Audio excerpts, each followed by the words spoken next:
Welcome and welcome back to the channel, guys. Real quick, guys, I want to talk about this 2012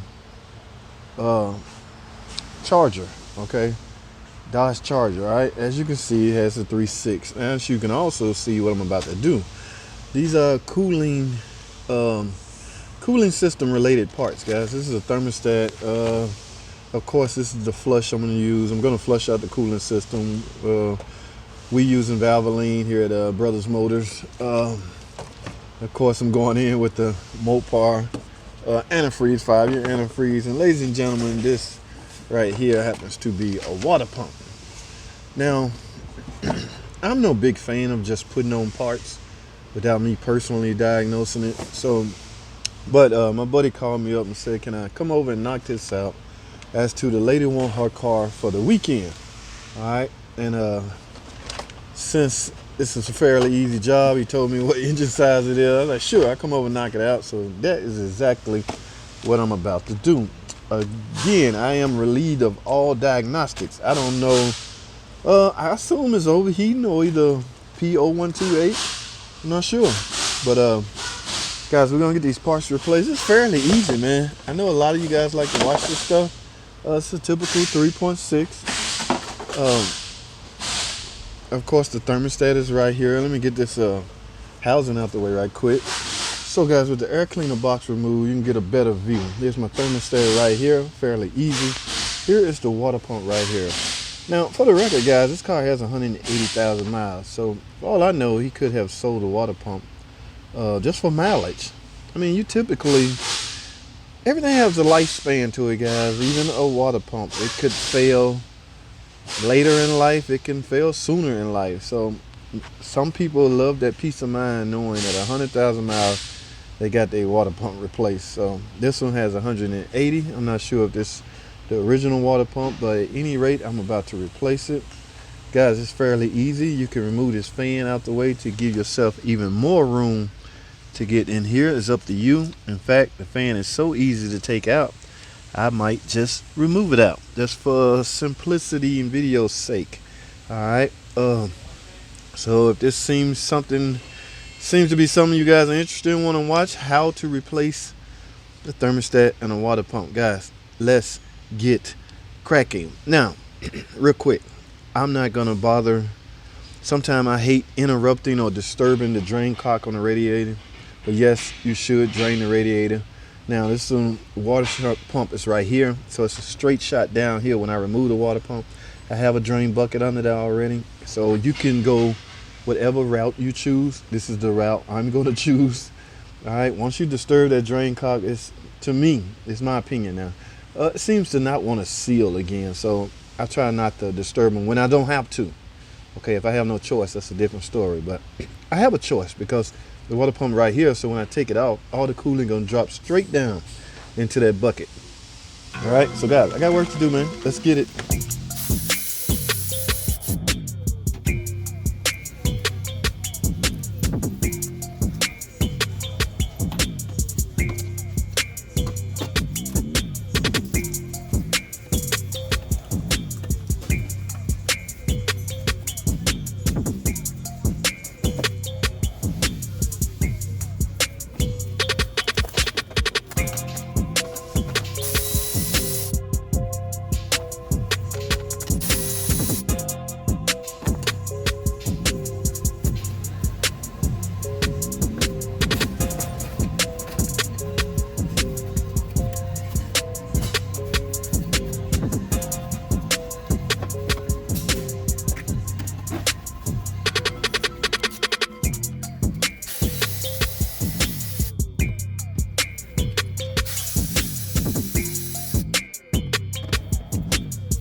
All right, guys, welcome back, guys. We about wrapped up, guys. As you can see, I got the new water pump on there, the new thermostat housing on here. I have reinstalled the fan and all the hoses, guys. This was not hard at all.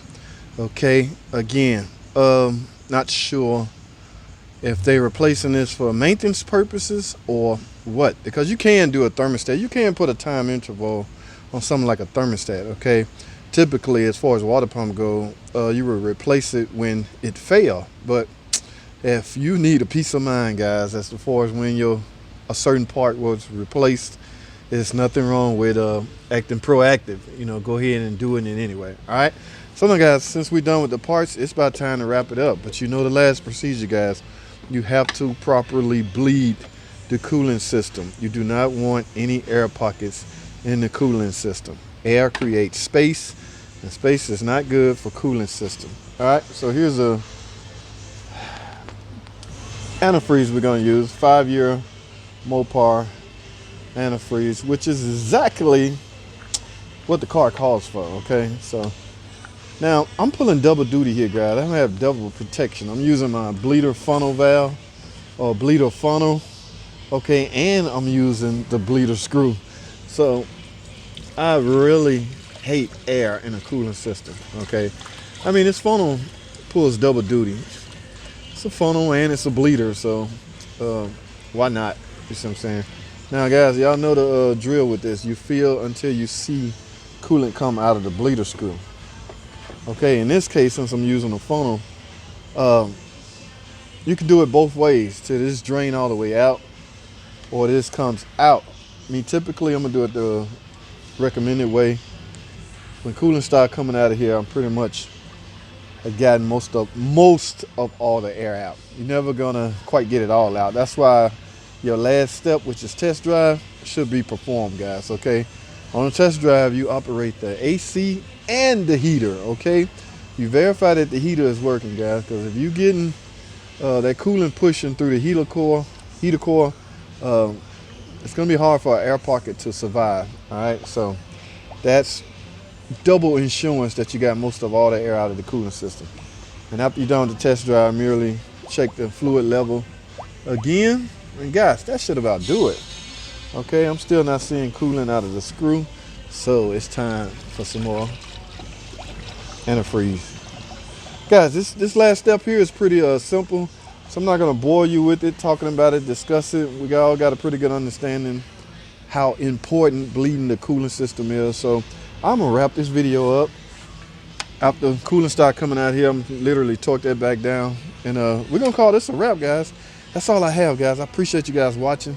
Thanks for watching. Comment, subscribe, and I'll see y'all on the next video.